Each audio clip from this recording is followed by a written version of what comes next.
Okay, we're good. Thank you. Thank you. I reviewed with them our related service and how we were approaching related services, making sure that they understand what the service delivery model looked like, if it was push in or push out, individual, small group. And again, making sure that they were very aware that if a service could not be implemented during distance learning, that parents would be contacted for an IEP amendment. And upon request, an IEP meeting could be held to actually discuss in detail why the amendment is being proposed, for those particular students. Next slide.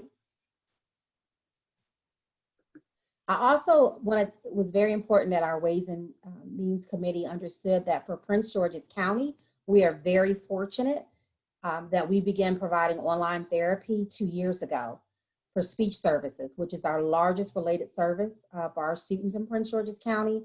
Over 6,000 students receive speech services. And so we wanted to make sure that they were aware that we had partnered with .com 2 years ago. And we provided them a link, Therapy Plus PGCPS, which gives them an overview where they can listen to our administrators, teachers, parents talk about their experience with this online intervention. So we are very fortunate that we're one of the few districts in Maryland who had already begun telehealth through speech services 2 years ago. Next slide. Again, we shared with them, the home visits, how we're approaching that with our early childhood program.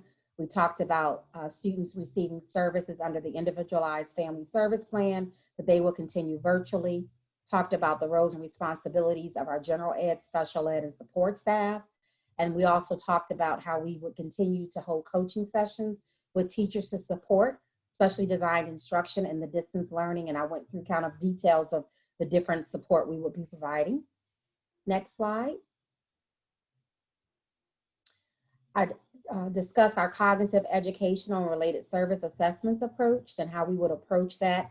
Right now, we are going through the procurement and purchasing process to contract with a virtual assessment vendor who will support us in catching up our initial and reevaluation assessments that have not been completed or conducted.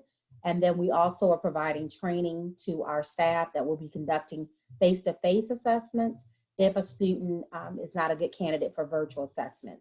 We also talked about, I discussed the social emotional supports that are required for all teachers to have been trained in that and how they will be infusing those components into their lessons. And again, reminding the committee that our IEP meetings will be conducted virtually. Next slide. I also put a slide in about transportation for our students who are in non-public programs that Prince George's County has moved forward to provide transportation. We did start that on Monday for those 3 schools that have elected to open. We know that by parents' choice, they have, they're making decisions to send their children to those 3 schools that are open. And to date, as of last Friday, we only had 3 non-public programs that were open, and that we were a part of the review team to look at those plans. And that we did highlight that many of our student parents of those 3 programs have elected to keep their children in virtual assessment. Next slide. And then what we did, what I did with the committee, it's just walked them through some of the resources that we are providing. So we talked about our August workshops that we provided. Next slide. We gave them our September workshops that we were providing and that we will continue to hold online webinars that really focused on supporting you as parents and caregivers, and you'll hear more about that this evening.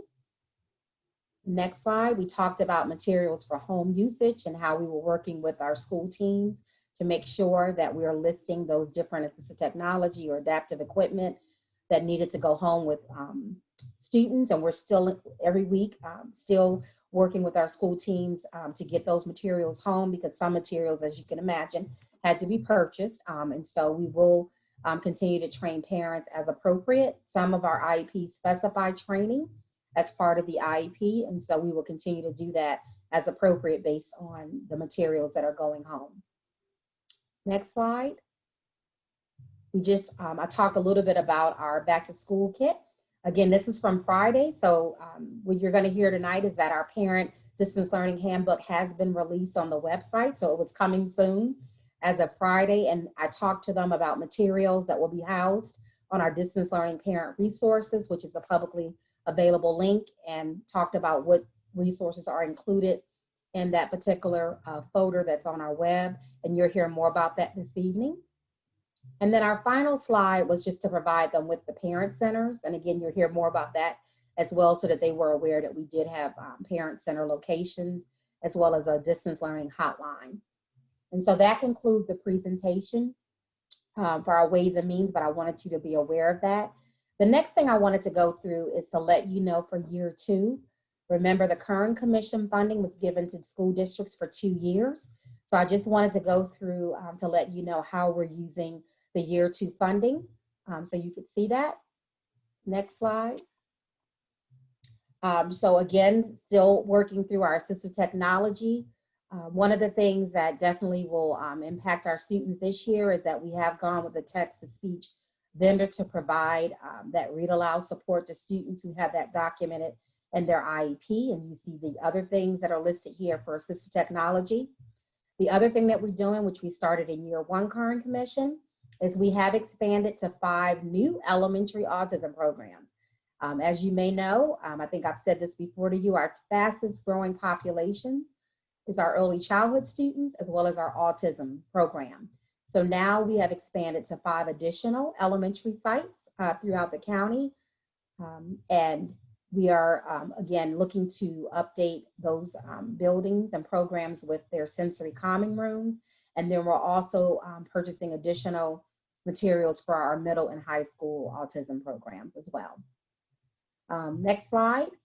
We did allocate over $500,000 for distance learning materials. You heard me talk about that earlier. And these are materials strictly to go home with students and for students in K-12 and early childhood. We also, again, invested $1 million in our early childhood program to enhance the number of new preschool special education programs as part of the Universal Pre-K initiative.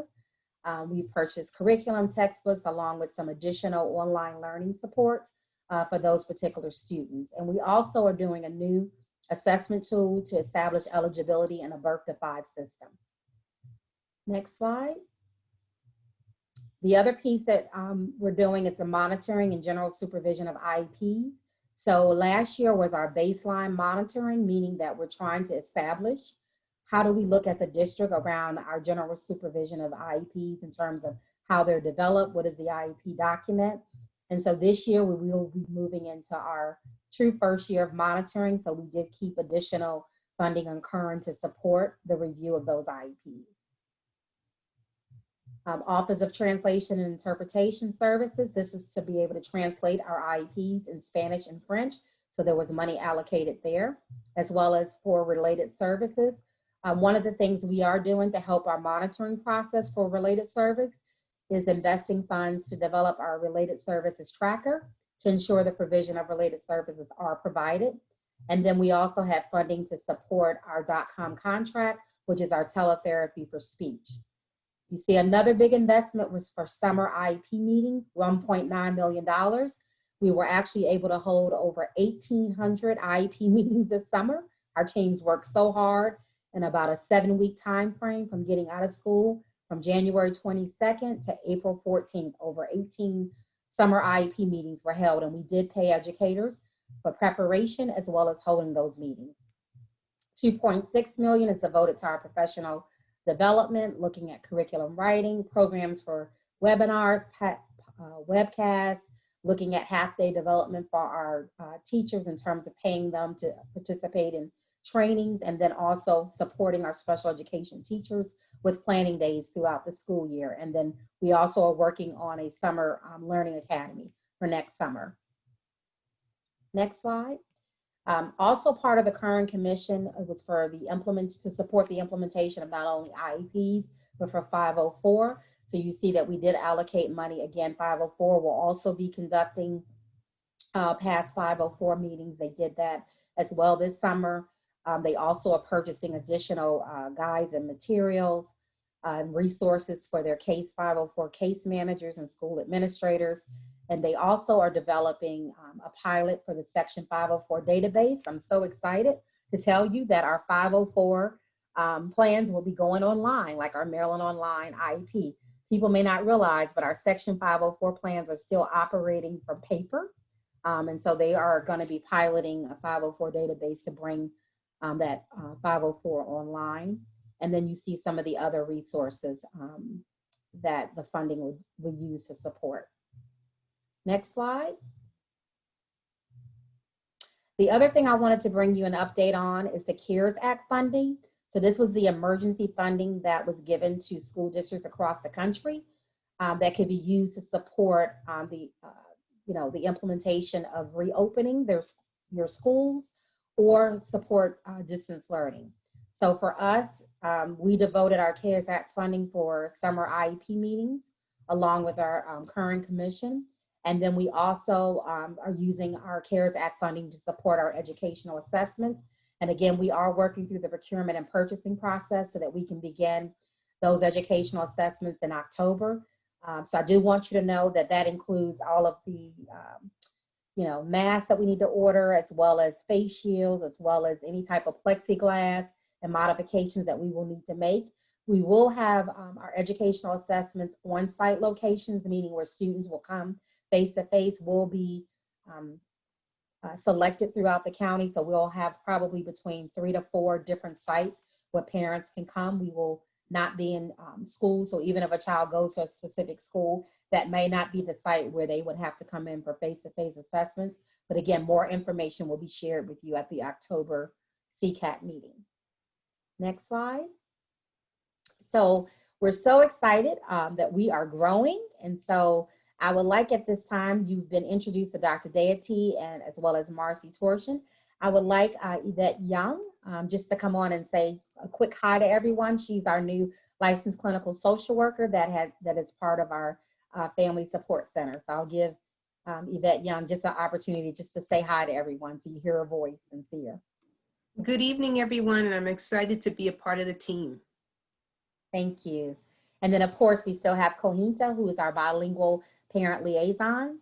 And then our Family Support Center is under the Office of Instructional Supports, Assessment, and Accountability. And Karen Andrews is our coordinating supervisor. So those were all of my updates today. And now I'm going to pass it over to our Family Support staff, who's going to walk you through the next part of our presentation. Hi, good evening, everyone. So we are going to review kind of a cursory overview of the parent guide that is, as Trinell said, we're really excited that that's been now posted on the website. So the distance learning guide. I'm going to pull it up on the PGCPS website, hopefully.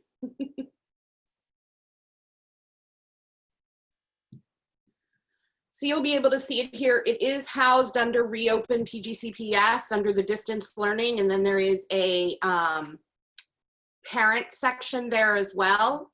There are a lot more sections than just the special education resources. So we'll go over what some of those sections are and some of the sections that reflect kind of what we get frequently asked questions about.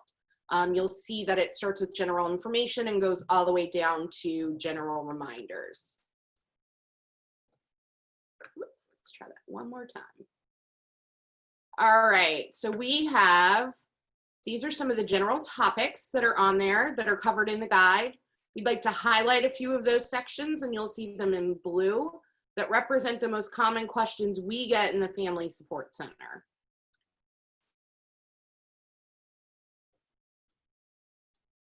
All right, so there is PGCPS has a distance learning hotline, and this hotline covers both instructional guidance and support and technical equipment issues. It is open Monday through Friday from 9 a.m. to 5 p.m.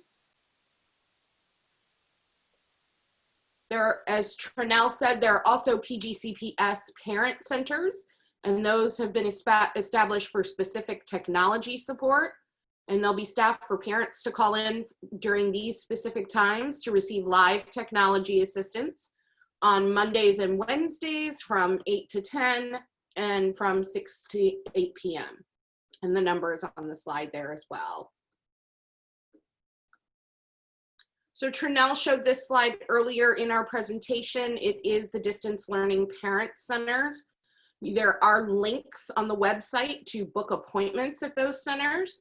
They are located at 8 different sites across PGCPS.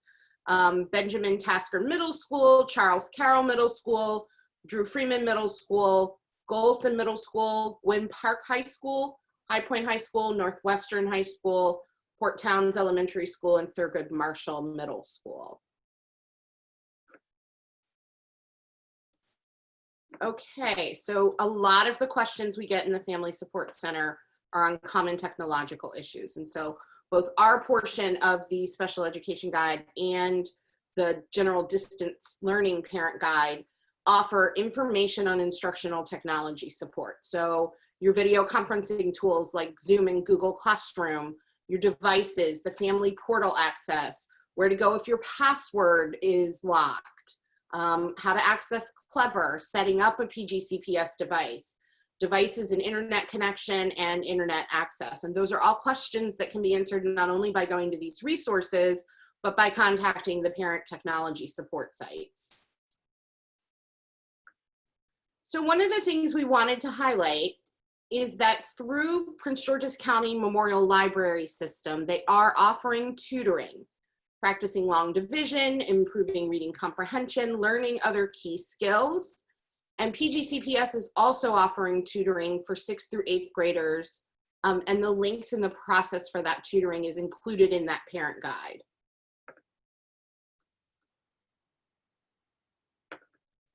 So that parent guide also houses information on Section 504, student conduct during distance learning, student records, college readiness resources, and we've also included in this link, the direct link to our special education resources. So it actually goes across the entire website. It just is bookmarked down the page.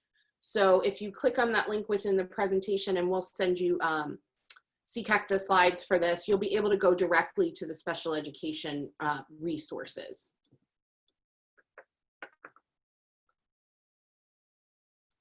So one of the first things we wanted to highlight was IEP meetings. They will be scheduled and held virtually, and you will still get notifications 10 days before scheduling the meeting. Parents must opt in to receive the documents by email, and parental consent and signatures will be requested electronically. Also covered in this guide is the IEP amendment process. So as you're aware, we are no longer utilizing the ICLP process, the continuity of learning plans. Your child's IEP team will review your child's current IEP, determine if that service can be implemented remotely. And if that child's IEP requires an amendment, and not all do to provide services remotely, the case manager will contact you. If an amendment is needed, the team with your input will draft an amendment and you'll be provided with a copy, and there are more details within that guide that explain the process of amendments. So Trinell talked a little bit earlier about the educational and cognitive assessments. The guide will also provide more detailed information pertaining to those assessments and their administration, either virtually or face-to-face with appointments. A lot of the questions we get are related to special education programs and services. So there's an entire section within there devoted to the implementation of those related services and programs during distance learning. There are other special education topics, including specially designed instruction, interventions, technology and equipment, special education non-public programs, and guides to resolving disagreements, along with information about the Family Support Center. And there's also an IEP glossary in there, as well as lots and lots of resources that were included by all the different offices for the Department of Special Education. One of the things we wanted to cover and point out specifically is there's a guide within the distance learning parent guide that is the who to call. And so we've placed that link in the slide deck as well. And I'll just pull it up here. And so this is a resolution team contact list for 2021. It'll say what the problem is in the left-hand column, a resolution contact, and where that contact information is. So I'm going to turn it over to Beth now, who is going to talk about some exciting things we have coming up within our Special Education Family Support Center schedule. Good evening. So the first thing I wanted to talk to you about is a workshop that we have scheduled for tomorrow. It's on writing social narratives and creating a variety of visuals. We will be walking parents through the process of creating power cards and social stories. The link for the registration is below, and if you're available, please join us. This workshop is part of the series of workshops that we've been having to help support families through distance learning. The other thing that we wanted to share with you is that the Office of Family Engagement is going to be hosting a workshop on Thursday, September 17th, and it's going to be on distance learning, how to make it work for you. And if you are interested in participating in that event, the registration information is listed below. In addition, we just wanted to share with you some things that are upcoming. One thing that we will be starting, which was a carryover from last year, is a support group on challenging behaviors. Last year we started and we had a group of about 10 families who participated in an online support group, a virtual support group, and we're hoping to extend that this year to also include providing some sessions for families and their children. The other thing that we will be having this year is a fall mini conference. Because we've had so many workshops already since the start of the new school year. This year we'll have a featured speaker to come in and talk to parents. A lot of parents are having concerns about how to keep their children focused and sustained attention. So we are currently looking to build that workshop around that topic. The other information that we've gathered from our various sessions is that parents also want kind of a general support group to help them through the COVID crisis and distance learning. So along with Yvette Young, our social worker, we will be starting a general family support group, and all of this information will be forthcoming. And we also wanted to share with you that this year is our 10th anniversary of our Parent Empowerment Conference, and we wanted you to save the date. It is tentatively scheduled for March 20th of 2020. In addition to that, a virtual transitioning youth fair will be held on October 28th, and we hope that you can join us.